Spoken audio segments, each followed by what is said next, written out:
Hey, ghoul friends, it's me, Adrian, or Ayden. Either way, I am still your host, and you are still listening to Susto, the podcast of ooky, spooky, scary stories centered on folklore from Latin American and Hispanic cultures. Welcome back. Thank you so much for returning, and if this is your first time, welcome. Thank you so much for joining us. Ghoul friends, I have a very special treat for you this episode. As you may have seen in the title or on the social media posts, in this episode, I am interviewing Anastasia Garcia.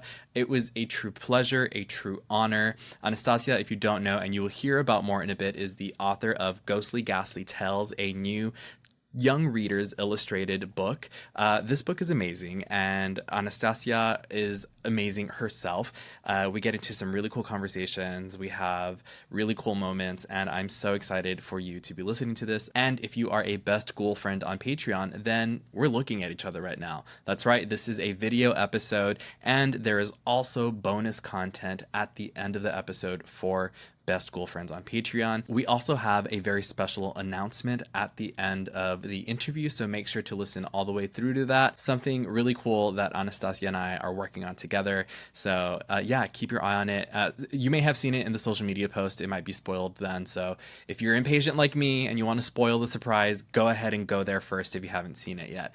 But either way, you'll want to listen to this interview. It's such a good time. As far as updates go, all of my upcoming events are in that one graphic I said in the last episode I was going to make. So if you haven't seen it yet, it is on every social media platform at Susto Podcast. It has all my events listed, and if there are any updates to that list, I will be making them, so you can keep an eye out for any all updates on the show and on live events there. Some really cool stuff coming up in the month of October, so make sure to check those out, and I hope I can see you there. Otherwise, I hope you enjoyed today's episode. Without further ado, here's my conversation with Anastasia Garcia.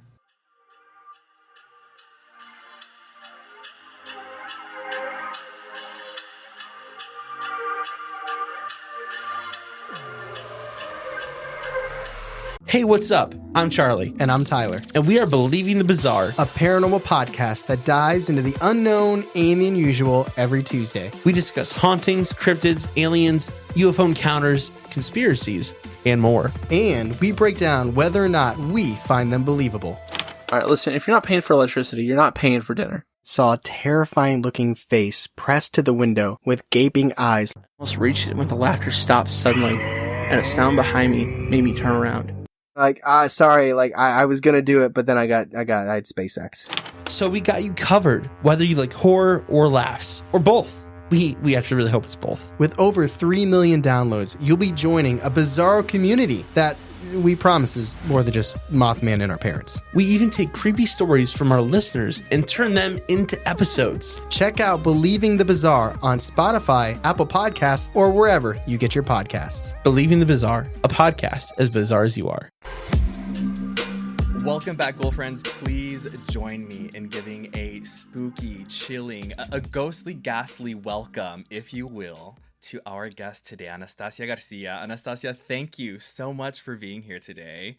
Woo! Riotous applause, air horns, everything. I'm so excited to chat with you and to introduce you to anybody who may have not heard about you. Could you do us the honor and just kind of tell us who you are, what you do, and a little bit about your background? Yeah, so my name is Anastasia Garcia. I am a Mexican-American horror writer. I also write speculative fiction. So this is my first time publishing a book. So I have lots of short fiction that features in podcasts, in anthologies out there in the world. But I just published my first book, Ghostly Ghastly Tales. And where I'm from and a little bit of my background, I'm from Texas, originally from South Texas. I grew up around the area of Goliad, Texas, if you're familiar. And that area is very much steeped in Texas history, battles, conflicts of the Wild West, and that significantly influenced my writing, my love of horror. And now I'm based in New York City, where I work at Pinterest for a day job and write books in the dark. It's always, people say it's always the thing that you do from the 5 to 9, right? Yes. Like that is like where the real passion lies. Not to say anything about day jobs, because I know I like my day job too, but the thing you go home to after working a full day and saying, all right, let me get to it. That's amazing. Already such an inspiration. As someone who does something similar, I work full time and Susto is what I do, once I clock out. So thank you for doing that work. And I have here for anybody who is watching on Patreon, Best School Friends, I have the book right here with me. This is the book, and a little fun fact, I'm going to put a picture up as well. The book, actually, these parts glow in the dark and it looks so cool. The first thing I did when I got my copy was I, of course, took it out, flipped through the pages, and I have a little like black light flashlight. Yes. And I just shone it all over and it looked so just cool. Lights up. Yeah, definitely. Here's the book if you all are wondering about it. Could you tell us about Ghostly Ghastly Tales? Yeah, so this book is a collection of 22 short horror stories, specifically for young readers. So that's the age range of like 8 to 12 years old. All of the stories in the book are based in folklore and mythology from around the world. Included in the book are little notes of horror history, and in the back there's like a note section for those like dark academia people like me who love to find out more about where the stories came from. And I also include little fear meters in the book. So I know when kids approach a scary story book, they're like, is it scary? How scary is this? I mean, the cover is pretty scary. So maybe kids, when they first open it, aren't sure. But in the book, there's also little fear meters that show you each story from 1 to 3, how scary it might be. I will say some people have already, like, it's controversial, my rating system, because apparently what's scary to me is not what's scary to everybody else. Yeah, no, I totally get that. Some people ask me about the show and the stories that I tell. And I'm like, yeah, this story's, it's kind of spooky, it got me a little bit. And then someone replies and they're like, I couldn't finish listening to it. So, I mean, I love that. Those little details in your book were so fun to see. Again, that scare meter, those little 3 triangles. Of course, I was flipping through and looking at all the The full scariest. 3, yeah, the scariest ones, and going through those. And then those little tidbits of, attention to history and folklore at the end of those. I think, anybody who listens to Susto knows that I just, that's my favorite stuff. thing. I love diving into that. So it feels like such an appropriate relationship, I will say, is this book and Susto. So again, I'm gonna keep saying it over and over. This book is so cool, and I encourage everybody, not only young readers, but again, adults, to look Horror at this fans. book. Exactly. So speaking of young readers, how do you balance writing horror for them, like making it spooky but still kind of age appropriate, if you will? Yeah. So when I was a kid reading scary stuff, which I loved, every book I could get my hands on, I was trying to read. So that meant I read Stephen King and Anne Rice, like when I was a little tiny child. So when I was a kid, I kind of disliked 2 things. One was being talked down to or treated like a baby. I kept thinking, I'm a big kid, I'm older, I can take things. And I also really didn't like happy endings. Treating like a baby, like I feel like what scares kids also scares adults, but what scares adults is kind of wrapped up in like adult drama, relationships, life, financial struggle, etc. Like there's a lot of like drama and stresses that adults take on that kind of colors fear and scary things. So for kids, you kind of strip out some of those things, the big adult dramas. You obviously exclude things that are too sensational and too titillating, but you anchor it in real fears. We're all still scared of the same things. Plus, I think that kids have dealt with some pretty heavy things, and you don't have to tiptoe around some things. Some things kids want to confront head on. Mm-hmm. So as much as I tried, you simplify things and you make things a little easier, 1, 2, 3 for kids in a book, it's still really like beady, scary things. And then happy endings for me, like most kids' book end in happy endings, cartoons end in happy endings, you kind of just restart. But for me, what was kind of important when I wrote this book is some stories end in happy endings, but not all of them. I really never liked when books or scary things pulled their punches and like made things wrap up in a happy ending. It didn't feel real to me. The stakes were a little too light. So even if someone survives a scary story, you know for sure that they're fully changed as individuals and people.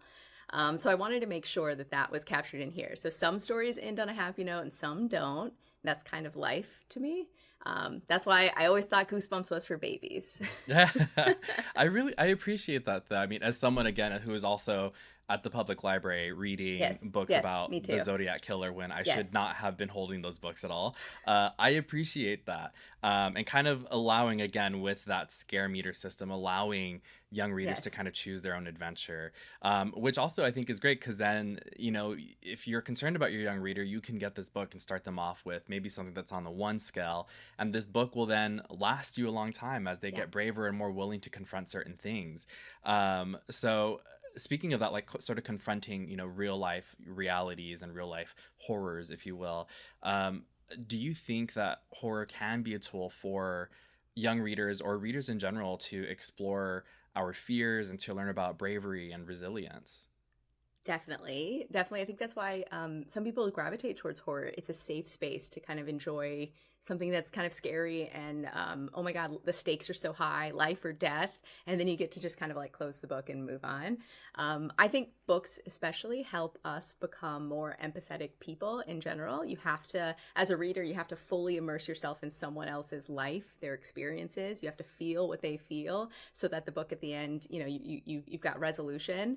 And so to do that, you have to be empathetic. You have to be able to sit in someone else's shoes. So horror books especially for kids, help you tackle really scary things in a safe space.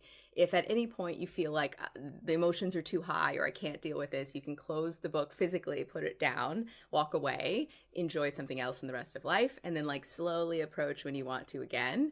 And it allows you to kind of see the scary parts, talk about the scary parts. I think books too, because you get to share the stories with others. Everybody gets to read the same book and experience the same thing. You can then talk about it with other people, and it allows you to like unpack feelings that maybe you didn't know you have. So I think it's a great safe space to enjoy scary things, try out what you would or wouldn't do in a life or death situation, and think it through in a lot of different ways in a safe way. So definitely building that resilience, that bravery, that confidence in yourself. Yeah, absolutely. I think it's a really useful tool. I remember, and I mentioned this book a lot of the time, and you may have seen it too growing up, that I have it on my shelf over here, but that orange book of the stories that must not die. Yes, Yeah, so I read that book, or it was read to us in elementary. I love that. And it has those stories, La Llorona, Dancing with the Devil, Lechuzas, like ghost stories and other not spooky folklore stories, but they were kind of using these stories to teach us reading comprehension because Yes, the book was in English and Spanish, and at the end of each yes, story there was a set of questions. So it was teaching loved it. us, of course, reading comprehension, to think critically, or to start thinking critically at a very young age. So I think, why not make it entertaining? Why not make it as engaging as possible? I've said this too many times. I feel like connecting on a level of fear is a very strong way to connect with people. It's a very So strong true. thing to feel. Yeah. And it can be fun. I love being scared. Yes, I love yes, going to a haunted house, an amusement yes. park haunted house. Don't get me in a real one because I don't know how I'll do there. But yeah, definitely. I think it's a very useful tool. Yeah, and I also think that like kids want to be a little older. They want Hmm. to test their mettle a little bit more. They want to be big kids. They want to be adults. They want to say, "I can totally do that." And scary stuff is the edge of that, right? Like they get to Hmm. go, "Ooh, that was too scary. I'm going to take a step back," or I want more of that. I want to try more." So I do think like horror is on the edge over here, where everything else kind of plays in the middle, safe space, fun space, and horror is like, "Are you ready for something new?" And kids like want to prove it that they can. I can read that book. I can take that. I can do that. I can go to a haunted house. So yeah, kids love that. Yeah, absolutely. So, I mean, I've already showed the book, but also looking inside the book, and there's some of these illustrations on your website as well. These are amazing, beautiful illustrations. So huge shout out to Teo Scaffa. So Teo Scaffa is the illustrator of this book who did an amazing job. There are over 22 full color illustrations. How did you collaborate with him to bring, the horror of these stories to life visually? And do you think it's important for artwork to kind of enhance the atmosphere or Yes. the experience? Yeah, well, partnering with Teo was wonderful. Teo's from Europe, so he's lived kind of all over the world, and he's just kind of like this mysterious enigma to me. I'm like, what comes out of your brain? Gibb Smith, the publisher of the book, is actually a very small publisher, and therefore they allowed me to be part of they allowed me to collaborate a lot more closely with Teo is the illustrator than most publishers allow you to do. So this was a very huge opportunity for me, I thought. They allowed me to submit some illustrators that I like to start. So I wrote the book, and then they were like, give us some illustrators you like. The illustrators I picked were a little too adult. They were like, we kind of want this book to be a little bit for kids, so we have to like scale it back a bit. And I was like, that's cool. I respect that. So they gave me a list of like illustrators that are skilled in the art of like children's and picture and art and illustration, digital illustration specifically, so that I could kind of peruse. And while I was going through the illustrators, they allowed you to go through their portfolios. And so when I found Teo, I was like, he's different. Deep in his portfolio, like kid stuff, cool, cute, adorable, high color, high profile kid stuff. And then in the back of his portfolio were monsters with teeth, red-eyed floating creatures, found footage monsters in the woods. And I was like, oh, this guy likes to draw horror, but he does. His day job is kids' books. So I shared with him for each story a mood board, for each story a one-line synopsis of each, like kind of where it was going, and like a one-line double click on the main character and the location, because they're kind of specific to each story. And then he shared his initial sketches, which were basically fully fleshed out amazing things. I got to go in and comment a little bit and push a little bit. But like instantly there was a full book and all these illustrations were there. And then he made the cover, which is truly fantastic, beyond what I imagined for a cover of a book. So it was really amazing. And then having Teo, like, he has a more modern eye for what kids like to look at, color, spatial play, digital artwork that's different. It's very contemporary. It doesn't look like anything that I was familiar with as a kid. And I feel like it hopefully will resonate with like kids nowadays and what they see. And it'll look and feel, hopefully like some kids can find some illustration that really speaks to them in the story. There's really scary ones, and then I think there's some like softer ones as well. Yeah, absolutely. If anybody wants to, you can find Teo on Instagram at Teo Scaffa. And I'll throw that up here for the video as well. Because I of course immediately went to his Instagram as well, and I was like, whoa, this is, I might hit him up for some new cover art for some Oh my goodness, I have something to share as well. He drew, so I commissioned a piece of artwork of me. He drew me in his style. I'll post that on Instagram so you can see, but that was to me a true collectible, and I'm gonna love that for the rest of my life. Wow, what an honor. That is so cool. Yeah, his art style it's amazing, and again, it truly added to the overall kind of experience that your writing offers. So it's such like a great partnership there. Again, moving on back to kind of like the experience of reading the book itself and reading horror. Horror often teaches important life lessons through cautionary tales and the like. What are some life lessons or maybe moral themes that you hope readers take away from Ghostly Ghastly Tales? So I think there are two big ones, two ones that like really speak to me, and I hope speak to kids as well. One of them is like you have to be smart, skilled, and like a little lucky to survive to the end of a story. I did mention that like not all stories have happy endings, and so not all kids in the stories are smart, are listening, are thinking it through, are skilled, have the skills necessary, or even the little bit of luck that helps them survive all the way to the end. So if you want to survive in life or in your scary story, like make sure you're smart, make sure you build up those skills, and then make sure you're like a little tiny bit lucky to make it to the end. So I think that surviving to the end of the story is key. And then I think the second one, which really probably speaks to a lot of what your podcast is listen to your elders. So much we can learn from both our grandparents, our tios or tias, our cousins, our older friends, like people who have life experience. As a kid, you think, I know what I'm doing. I don't need to listen to anybody else. But you'll notice that in the book, like sprinkled throughout, there were like older people who were like handing down life lessons or skills or stories that if you just listen and are willing to learn might help you through life's difficult passages and choices. Yeah, through the scary story that is life. I love that. I feel like that's gonna have to be a shirt or something. Like life is a scary story. Were there any stories from the book that were maybe your favorites or kind of stood out to you? And could you talk about like the folklore or the myth behind that story? Yeah, there are so many of my favorites in here. Sweet Treats, which is based on this one's very easy. Sweet Treats is essentially a sweet shop pops up in a small little European town, and the kids are excited about all the sweets, but there's a mysterious dark ingredient to where these treats are coming from. I'll leave it at that. That's obviously based on Hansel and Gretel, the story of the witch who makes a candy house that invites all the children in. That one was very simple. That's a very familiar folklore that I think people have read and know and understand. And then this, I was also watching a lot of Great British Baking Show at the same time I was writing, so kind of like all mixed in together. So that's one that I really love in the collection. But I will double click on another one called Little Playthings. So this one is about a child who sneaks into a toy shop to meet the mysterious toy maker who makes all of these great kind of like clockwork toys. So this story, it's not necessarily folklore, but it's based on a point in history that was kind of eerie and kind of creepy as I was reading through it. So in the 1700s, I should say, the most sophisticated technology of the time was actually clockwork. So very much like we have AI today, clockwork was their version of that. They didn't know how it works. There was very skilled craftsmen who made it. Carved clocks, tiny pocket watches were all moved by tiny gears and cogs and complex inner workings. And the world's best clockmakers, the way they would show off their skill was that they would build these elaborate mechanisms based on clockwork.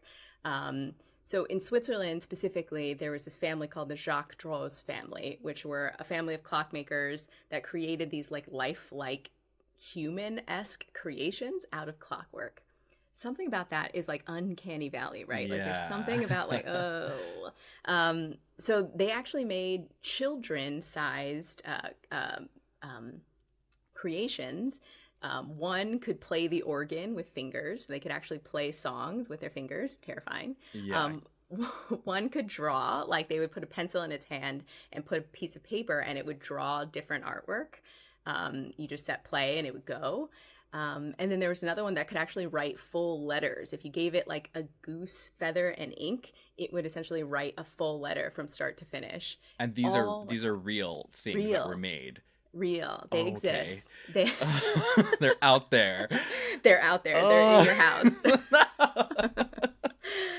So like the idea of that was terrifying to me. Like what? They can make things do that? What else could you make kids, like little lifelike kid creatures do?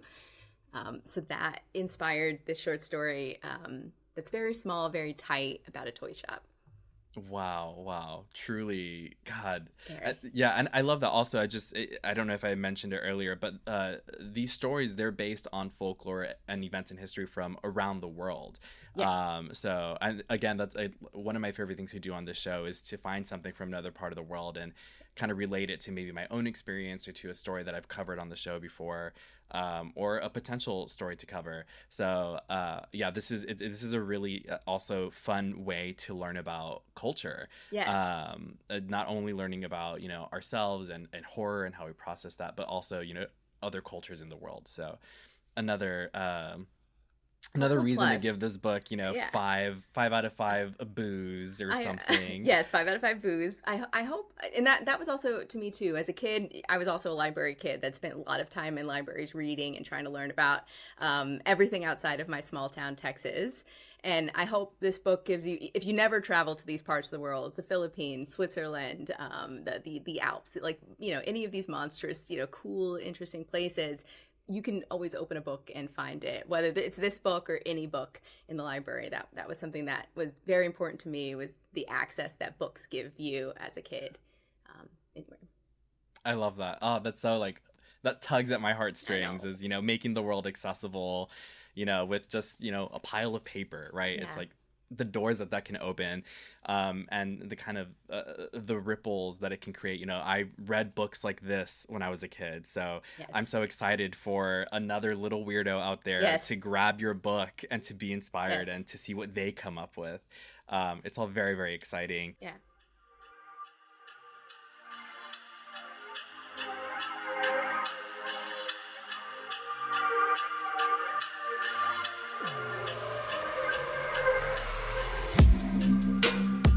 And so, speaking of our background and our upbringing, we're both Texas ghoulies. Yes. And Texas has such a rich history and folklore. Are there any Texas-specific ghosts or cryptids or any legends that particularly stand out to you and that maybe you think are underappreciated in a sense?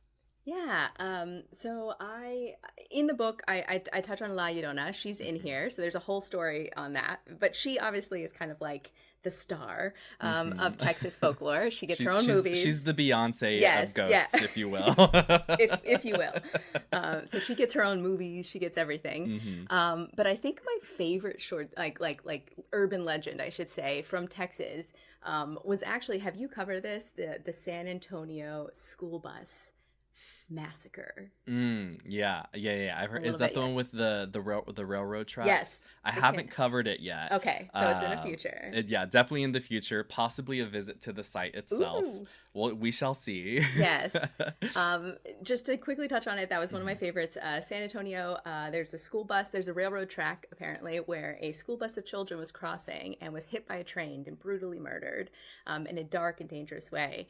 And now everyone says that if you drive your car at night and you approach that railroad station, you park on the train tracks, that something will push you to safety off the train.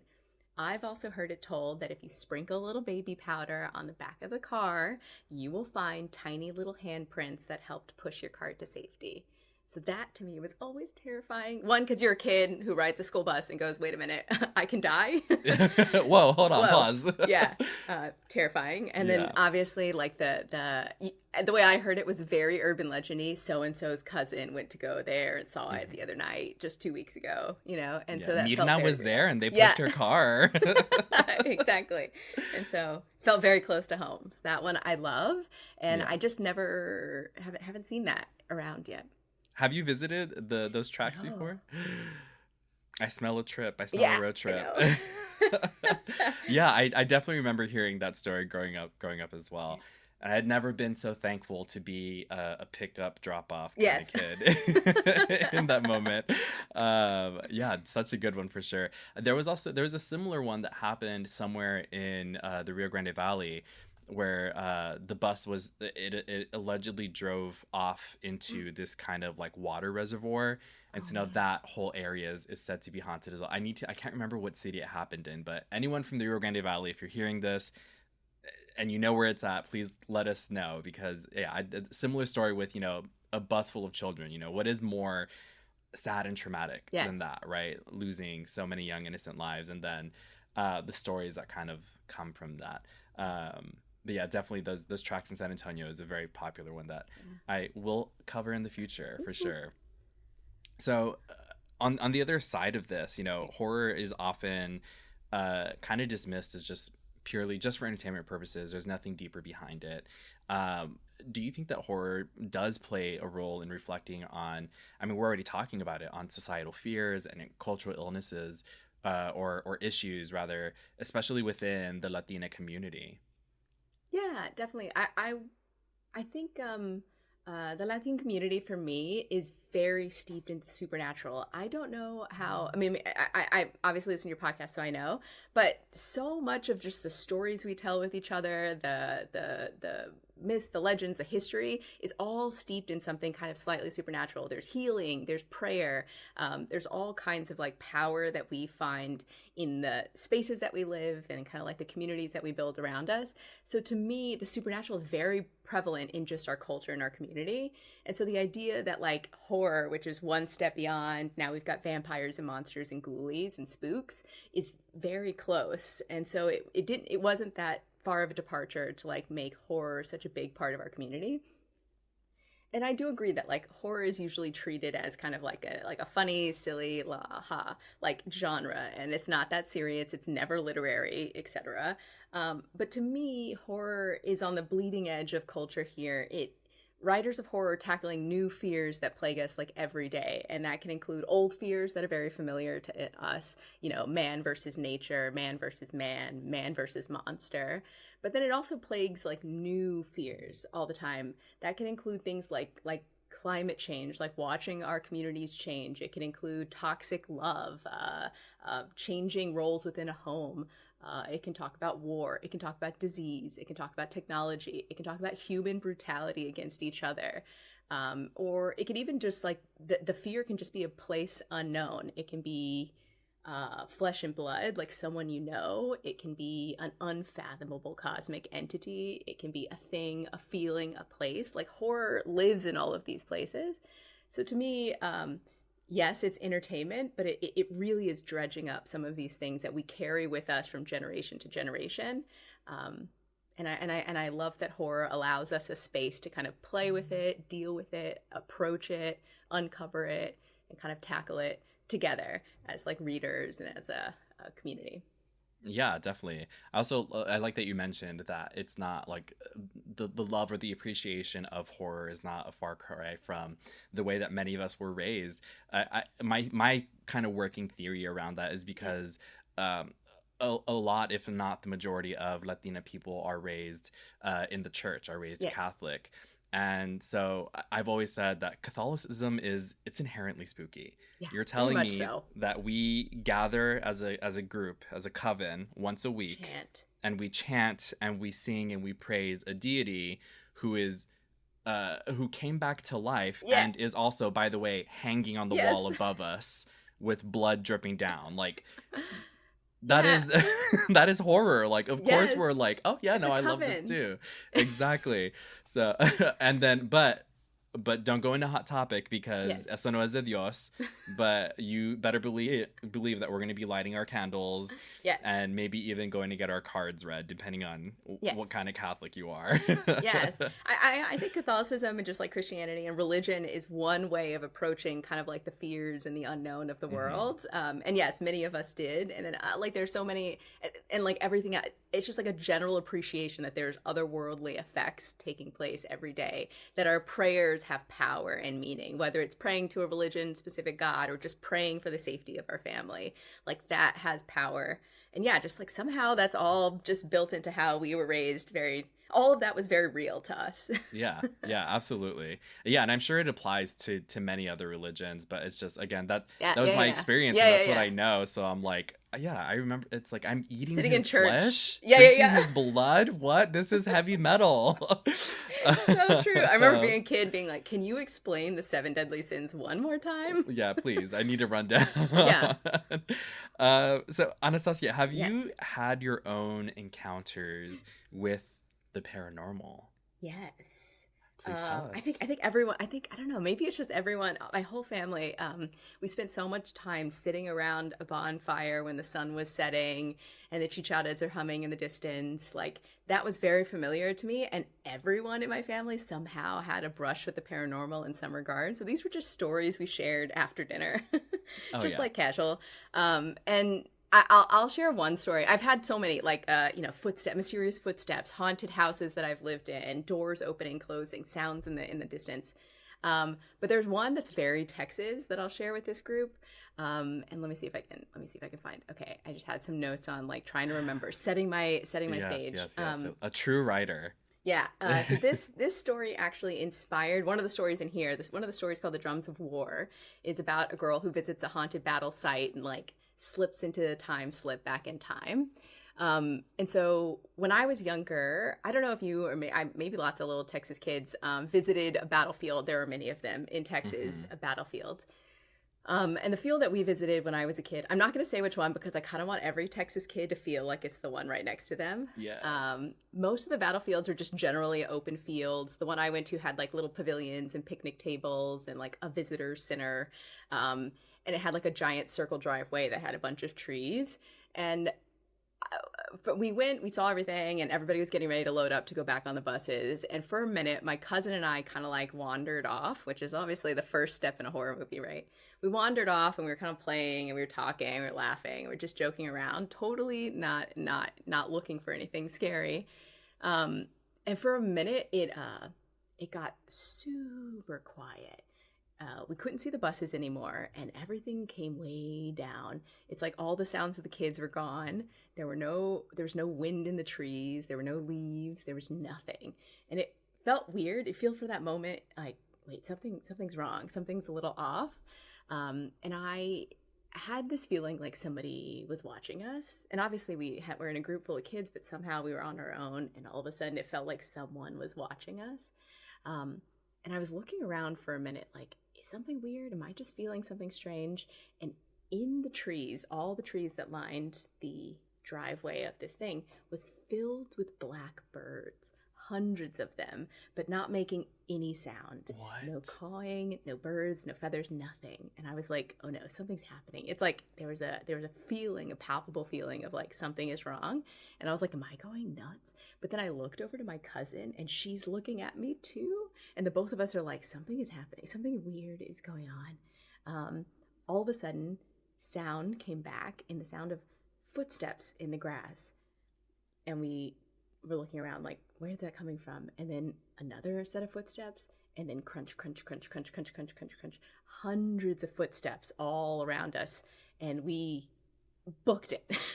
Oh. I was like, I don't know what it was, where it was. We went flying back to the school bus. We were like, do not separate us. We're going home. But something about like the dead silence, the fear that there was no sound happening. And then the first thing we hear is footsteps.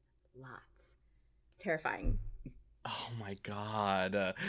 Ooh, that sent a chill up my spine. Just, yeah. And I think something that I think is very clear to anyone who listens to Sue Store, or maybe who even also just loves, I'll say ghost stories, is the tie between history and the paranormal is very real. The tie between trauma and the paranormal is very, very real.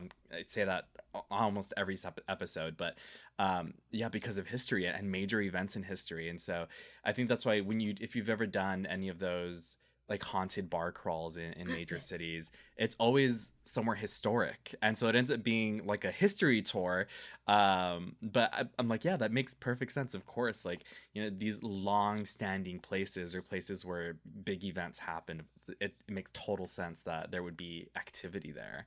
Yeah, I think places have memory, and they carry the trauma of let's say an event or just the weight of the many lives that have affected it.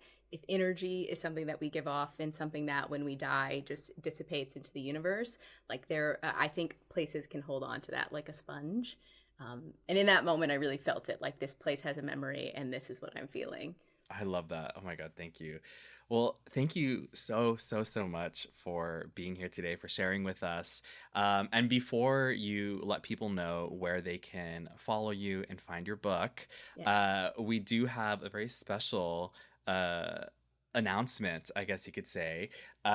This is actually a second copy that you sent me because we are giving it away to one very lucky winner, and this is a signed copy, and they will also be getting a pack of stickers that you sent with this. So make sure that you follow both myself and Anastasia on social media to learn how to enter the giveaway. That will have all the rules and also the deadline for when this will be happening. So thank you so much for sending this over and for doing this giveaway with me. Can you please let people know where they can find you online and where they can find Ghostly Ghastly Tales? Yes, Ghostly Ghastly Tales. You can find it anywhere: Amazon, BarnesandNoble.com, your local bookstore. If you'd like to support, just search Ghostly Ghastly Tales and you'll find us. You can find me at AnastasiaWrites.com. That's my website. But I also am on Instagram. That's where I'm most lively, Anastasia Writes. And then also on Twitter, @Garcia_Writes, if you so choose. But I can also share something special with you as well, a new announcement. So this is, you might notice it says Frights to Tell at Night. Well, this is actually book 1 in a series, and book 2 is coming soon. Oh my God. So get excited. Breaking, you heard it here first on Susto, KSSTO, breaking the spooky news. That is so exciting. Do you have a rough timeline of when the second one will be? Yeah, the second one should be coming out. The second one is going to be all about monsters and the outdoors, and it's campfire story themed, so you can expect it in time for summer camp next year. So get ready for summer season. It'll be coming out next year. Oh my God. Well, congratulations. Yeah. And what a treat for all of us. Yes. That is definitely, I'm definitely looking forward to that one. I will be adding it to my shelves Of as well. course.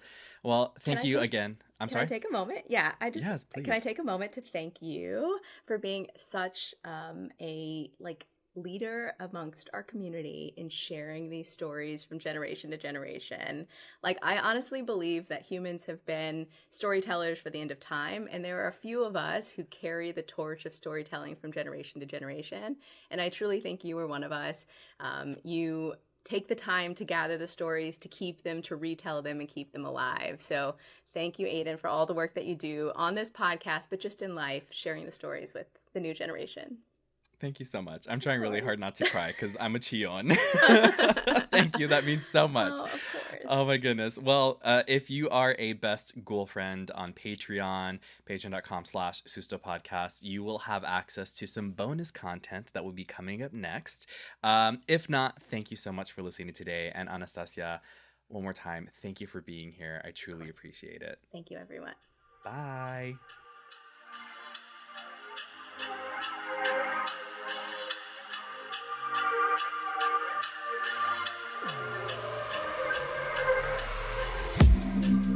Welcome back, Ghoul Friends. So, if you are a Best Ghoul Friend on Patreon, again, you have extra content on Patreon that you can watch. If not, then you just heard about the book giveaway. This is the signed copy of Ghostly Ghastly Tales that Anastasia signed in here to give away. We are doing the giveaway on Instagram. So, again, you can visit Anastasia at Anastasia Writes and me at Susto Podcast. We'll post a joint post on Instagram. The rules, I believe, will be to follow each of our profiles, to leave a comment of some sort, and just make sure you read the caption through, follow all those rules, and I will announce the next winner the day before the next episode, which is October 10th. As always, if you have your own spooky story that you would like me to share on a Letters from the Beyond episode, or if you have a photo, video, recording, anything you think I should share on the socials, that's at Susto Podcast, you can do so by sending it to sustopodcast@gmail.com, visiting my website, sustopodcast.com, hitting the contact button, or sending in a voice message that way, leaving a 5-star rating or review on Apple Podcasts, or leaving a comment on Spotify.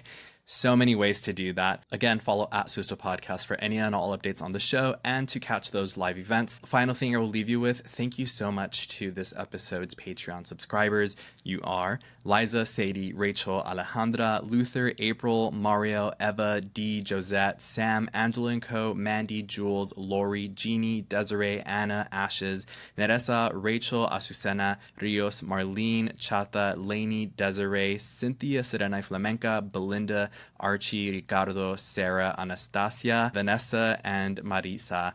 Thank you all so much for your support. It truly means the world to me. You all have a good one. Good luck in the giveaway. I will talk to you in the next episode. And until then, no te asustes.